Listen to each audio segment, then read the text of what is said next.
हमारे साथ में IBC24 के editor in chief Ravikant Mittal sir जुड़ चुके हैं। रवि सर, नतीजों के बाद से आरएसएस के दिग्गजों का बीजेपी को स्ट्रांग मैसेज देना, ये लगातार हम देख रहे हैं। कभी नसीहत तो कभी तंज, और तंज के साथ साथ कुछ थोड़ी बहुत तल्खी भी।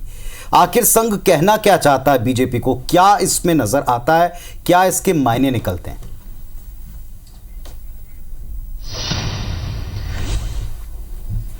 पुनीत, ये बात सच है कि चुनाव नतीजों के बाद जिस तरीके से आरएसएस के नेताओं के, वो भी छोटे मोटे नहीं, जो शीर्ष पर बैठे हैं, उनके जो बयान आ रहे हैं, उससे ये लगता है कि बीजेपी और आरएसएस के बीच में सब कुछ ठीक नहीं है। मुझे ऐसा लगता है कि चुनावों से पहले इन दोनों में जो समन्वय नहीं हो पाया, उसकी भड़ास अब निकल रही है। अब ये जो इन दोनों के नरम गरम रिश्ते हैं, वो आज खबरों में इसलिए आए कि एक बड़े सीनियर और पुराने नेता हैं इंद्रेश कुमार, जो कि बहुत एक्टिव हैं और आरएसएस और बीजेपी के बीच में भी कभी कभी समन्वय का काम करते हैं। उन्होंने ये कहा कि भैया, जिसको अहंकार हो जाता है, भले ही वो राम भक्त हो, उसको वो राम जो हैं वो बहुमत से दूर कर देते हैं। उससे पहले मोहन भागवत भी इस तरह की बात कह चुके हैं, अपन ने इस पर बात भी की थी। और जो आरएसएस का मुख्य जो पत्र है इंग्लिश का ऑर्गेनाइजर, उसमें एक रतन शारदा, जो कि आरएसएस के काफ़ी एक्टिव मेंबर हैं, उनने भी ये लिखा कि जो बीजेपी है वो अपने की वजह से इस बहुमत को नहीं पा पाई। तो आखिर ये आरएसएस वाले कहना क्या चाह रहे हैं? तो मेरे हिसाब से पुनीत, मुझे ये लगता है कि जो आरएसएस वाले की जो बयान आ रहे हैं, उसका लब्बो लबाब ये है कि जो बीजेपी बहुमत, या जो कहें कि आशाओं के अनुरूप जो प्रदर्शन था वो नहीं कर पाई, उसके पीछे 3 आ हैं। कौन से 3 आ हैं? अहंकार, मतलब एरोगेंस, आत्मसंतुष्ट हो जाना यानी कॉम्प्लिसेंट, और अति आत्मविश्वासी हो जाना यानी ओवर कॉन्फिडेंट। तो ये 3 आ हैं जो इसके पीछे जो हैं, बीजेपी के इस प्रदर्शन ना कर पाने के पीछे हैं। अब सबसे पहले अहंकार की बात, तो इंद्रेश कुमार ने ये कहा कि ये अच्छी बात है कि आप राम भक्त हो, आप राम का आपने मंदिर बनवाया, लेकिन जैसे धीरे धीरे आप अहंकार होते गए तो आपको राम ने 241 पर ही रोक दिया। बोले, और जो विरोधी थे राम के, उनको तो सब मिलजुल के भी 234 से आगे नहीं जाने दिया।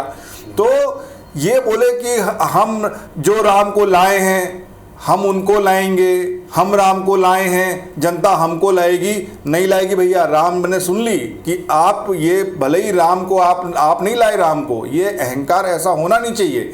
तो इस तरह का अगर आप अहंकार करोगे तो ये उनने कहा कि राम भगवान के राम राज्य में सब ये न्याय हो जाता है, और आपके अहंकार की वजह से आप इसको नहीं पा पाए।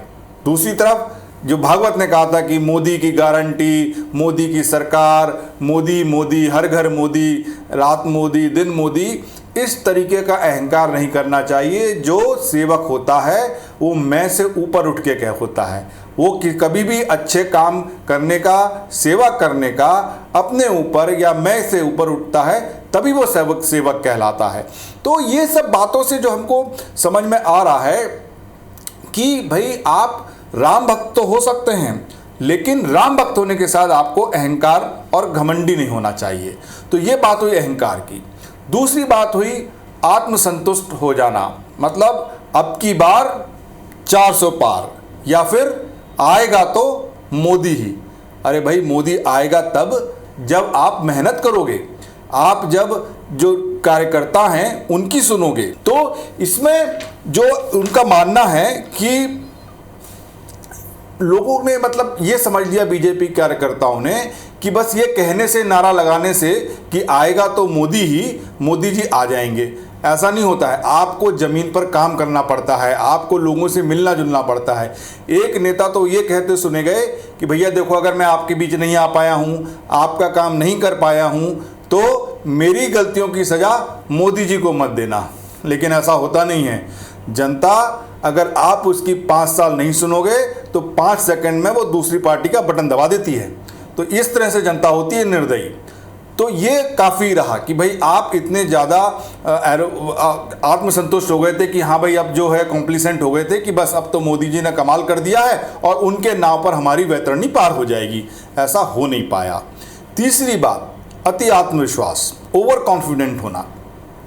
भाई आप मतलब इतना ओवर कॉन्फिडेंट, इतना अति आत्मविश्वास हो जाना कि भाई 400 पार का नारा आप लगा देना। तो जो ऑर्गेनाइजर में रतन शारदा लिखती हैं कि उनके हिसाब से तो वो ये लिखती हैं कि चुनावों से पहले बीजेपी ने आरएसएस के जो स्वयंसेवक होते हैं, जो कार्यकर्ता होते हैं, उनसे भी मदद की मांग नहीं की। जबकि हमने पिछले चुनावों में देखा है कि आरएसएस जिस तरीके से पूरे देश में फैला हुआ है, उसकी मदद से बीजेपी को बहुत फ़ायदा होता है। तो वो लिखती है कि भाई लगता है कि मोदी के नाम पे, मोदी की चमक में कार्यकर्ता की आंखें इतनी चौंधिया गई कि उसकी आंखें खुली नहीं रह पाई, वो ज़मीन की हकीकत ही नहीं देख पाए, ज़मीन में क्या चल रहा है उनको समझ में नहीं आया, और वो उसमें इतने अति आत्मविश्वास से काम कर रहे थे कि उनको लगा कि बस अब मोदी मोदी है, मोदी की चमक है, इसी में वो जीत जाएंगे। यही वो गलती कर बैठे। तो ये जो इस तरीके की चीज़ें, जो बातें चल रही हैं, जो निकल के आ रहा है, तो ये ज़रूर मतलब इससे नज़र आता है कि इनमें आपस में कहीं ना कहीं तो कुछ ना कुछ गड़बड़ है, कुछ समन्वय की कमी है। तो अब मेरा ऐसा मानना है कि भाई अगर आप इतने शुभचिंतक हो, इतना सोचते हो, तो आपस में बैठो, जो गलत फहमियाँ हैं उन्हें दूर करो और एक कोर्स करेक्शन कर लो। हालांकि आने वाले दिनों में केरल में आरएसएस की एक बैठक होने वाली है, जैसा आप खबरों में बता रहे हो, तो मुझे लगता है कि उससे कुछ और या तो बयान निकलेंगे या फिर कुछ मार्गदर्शन निकलेगा बीजेपी के लिए। तो ये स्टोरी जो है, अभी कहानी जो है, ये ख़त्म नहीं हुई है, अभी ये चलने वाली है। कि अभी ये शुरुआत है, चूंकि एक के बाद एक जिस तरह से आरएसएस नेताओं के बयान आ रहे हैं, ये कह सकते हैं कि जो परिणाम निकल के सामने आए, भारतीय जनता पार्टी को अब उनकी जमीन दिखाई जा रही है कि कहां कहां पर आपसे गलती हुई और अहंकार किस तरह से पार्टी को ले डूबता। वो तो ठीक है कि इस तरह के आंकड़े आ गए, इस तरह के नंबर आ गए कि सरकार बना ली। इन सब के बीच एक और बात, एक और महत्वपूर्ण इशू है रवि जी। जीत के बाद अक्सर उत्साह और एकता दिखती है, लेकिन छत्तीसगढ़ में सत्ता में लौटी बीजेपी में क्या सब कुछ ठीक है? क्योंकि कुछ तस्वीरें ऐसी सामने आई हैं जहां पर एक समारोह के दौरान एक मंच था, एक ही वक्त पर दो तस्वीरें निकल के सामने आई। इसे किस तरह से देखा जा रवि जी?